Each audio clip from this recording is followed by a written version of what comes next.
Now these examples are sort of horrifying. Unfortunately, they're not the only ones.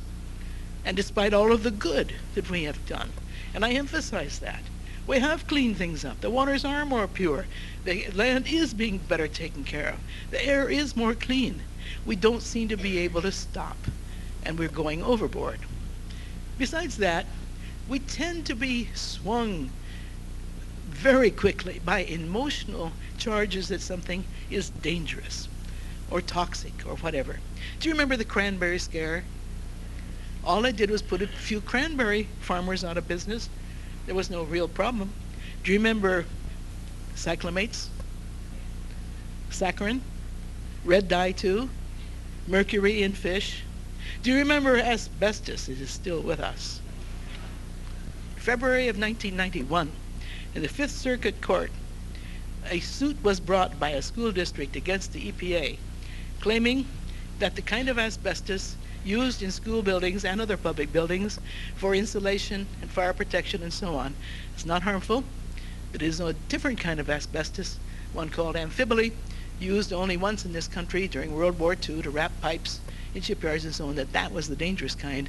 And the rest of the 95% uses of asbestos in this country, including all the ones in school buildings and others, is not a source of danger.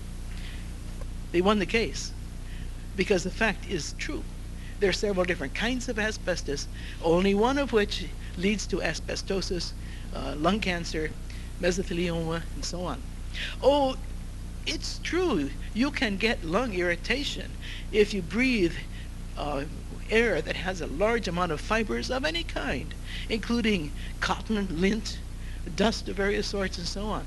But normal ambient air with asbestos fibers in it does not cause any kind of or lead to lung cancer, unless it is the kind called amphibole, which I say is not used in this country, was only used once. Well, at any rate, they won the case. EPA was told to rescind the ban on asbestos because it was based on bad science and incomplete science. EPA acknowledged that they knew there were different kinds of asbestos, but the attitude was that the government bureaucracy couldn't believe that American people would be able to distinguish, so they thought it was wiser to be very prudent and bend over backwards and ban all asbestos. That's in the record.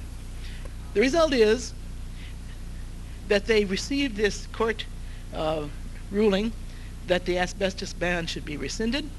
That was in February 1991. They said they would study it.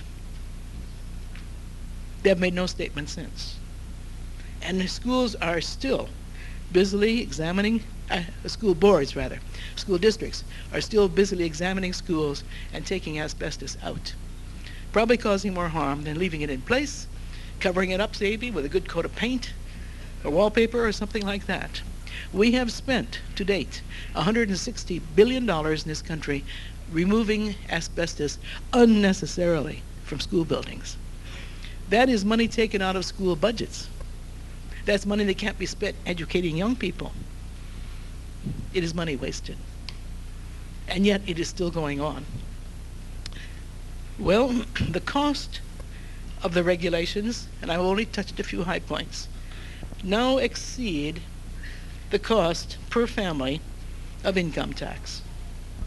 The cost, for example, of income tax averages this year about $11,000 per family. The cost of implementing the health and safety and environmental regulations from EPA, OSHA, and so on exceeds between $10,000 and $17,000.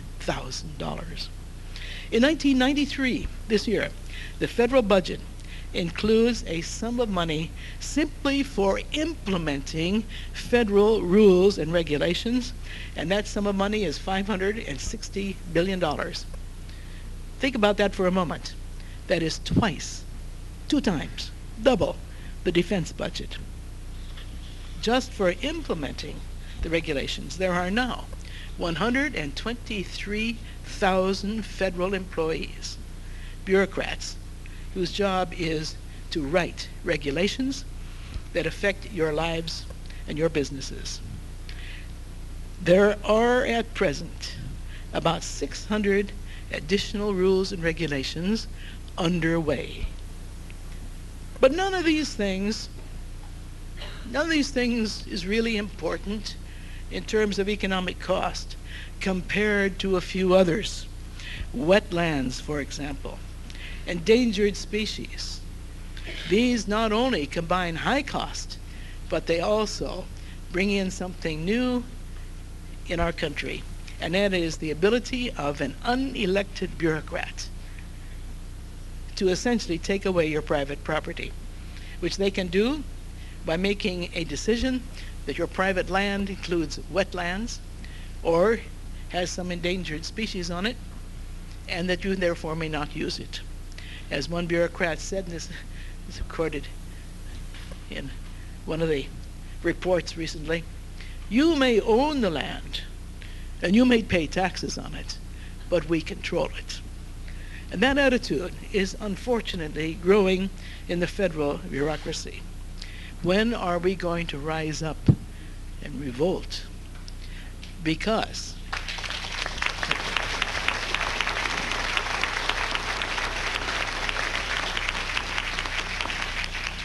our freedoms and our liberty are being seriously curtailed when unelected federal and state bureaucrats can essentially take our property without compensation, or if they are forced to compensate, the technique they are now using is to leak the information that there is wetland or endangered species, or that your property is desired or needed for some new national park or historic monument or something like that. And that information itself immediately causes the value of your property to drop off. Then they will offer to buy it from you at a greatly reduced price through an organization called the Nature Conservancy, which used to be a fine conservation society and now acts as an agent for the government in acquiring properties at low cost, turns around and sells them to the government at market value. It is not a nice situation. Right now, the federal government, and this is quite aside from all state and municipal land, the federal government owns one third, 30%, 33% of all the land of the United States. How much more do they want to acquire?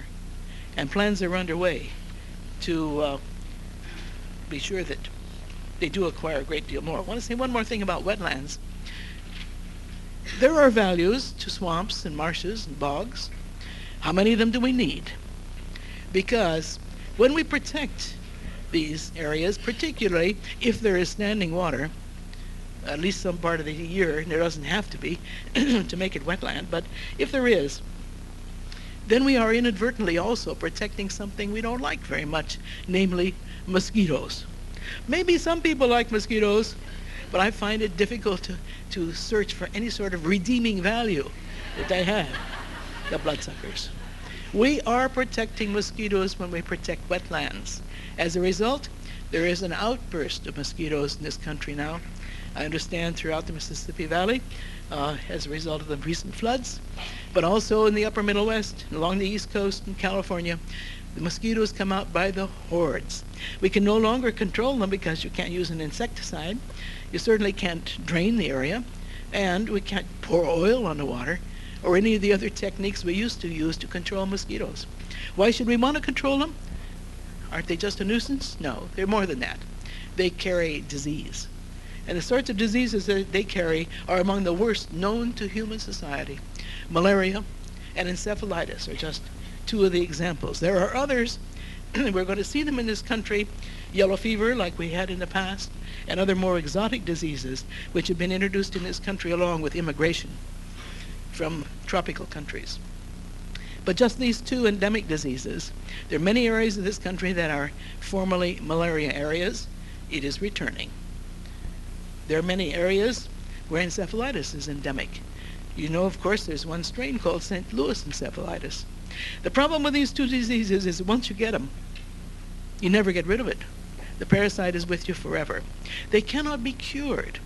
The symptoms can be treated, the problems can be alleviated, but once contracted, malaria or encephalitis remains with you for the rest of your life. And in the case of encephalitis, it often breaks out at some later time into an episode where there is significant brain damage, because it's a virus, attacks the nervous system. We cannot control these diseases without controlling the mosquito. It's the only place it comes from. And at the present time, nobody seems to be discussing that. Well, I said a few moments ago, none of these things is all that important. You know, it's just money, just our health, just our liberties, just our freedoms. Compared to three of the more recently discussed issues, the ones that are called global warming, deterioration of the ozone in the stratosphere, and what is called biodiversity. Let me just mention biodiversity very quickly. This was one of the treaties presented at the so-called Earth Summit in Rio de Janeiro last year. Mr. Bush, our president at that time, wisely did not sign it. Mr. Clinton has. Now, when a president signs an international treaty and it is ratified by the Senate, it not only becomes the law of the land, it supersedes and overrides domestic law. And our country has the history of adhering to international treaties, adhering to the letter of them. Not all of the countries do, but we do.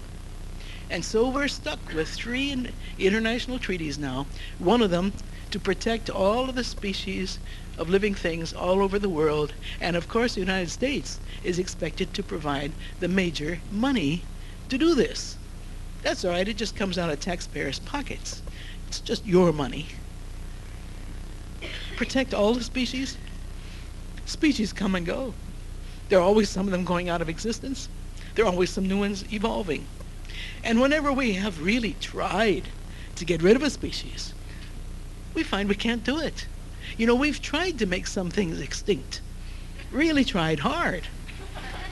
But the boll weevil is still with us. And the flea, and the housefly, and of course the mosquito, and many, many more that I could mention.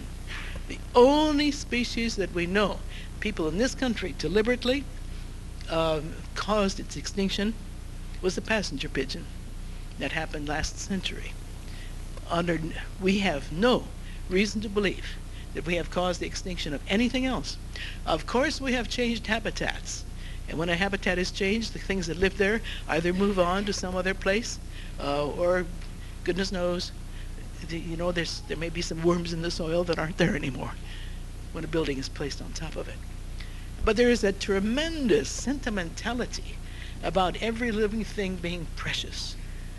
And the fact is, humans have to assume some stewardship. We don't want to do things wantonly, but at the same time, it is stupidity beyond belief to think that we can be the caretaker for every one of the millions of species on this earth. If you like the Endangered Species Act here in our own country, you'll love the International Biodiversity Treaty. What about the other two? Is the earth warming up? No. There's no evidence.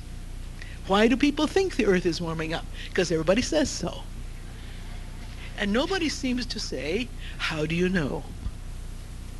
Prove it. What is the evidence? Because the beginning of the Industrial Revolution, and the theory is that because of industrialization and burning of fossil fuels, we're putting carbon dioxide into the atmosphere, and that is causing warming. All right? If we take temperature measurements over the last 100 to 150 years, and it was about that time in the past when people invented thermometers. So we do have temperature records. And when these are examined, one can see that the temperatures go up and down, sometimes higher, sometimes lower. It's just like drought and rain, sometimes more, sometimes less. There has not been a single recorded temperature in North America or in Western Europe taken over the last 100 to 150 years, which is outside the normal range of variation. You have a few years at a time where it may be cooler, a few years at a time when it may be warmer. Sometimes you'll have a cold winter and a warm summer, or maybe a cool summer and a cool winter too. It varies. We know from the past history of the earth that the earth has been through all kinds of temperature ups and downs, including ice ages. and human beings did not cause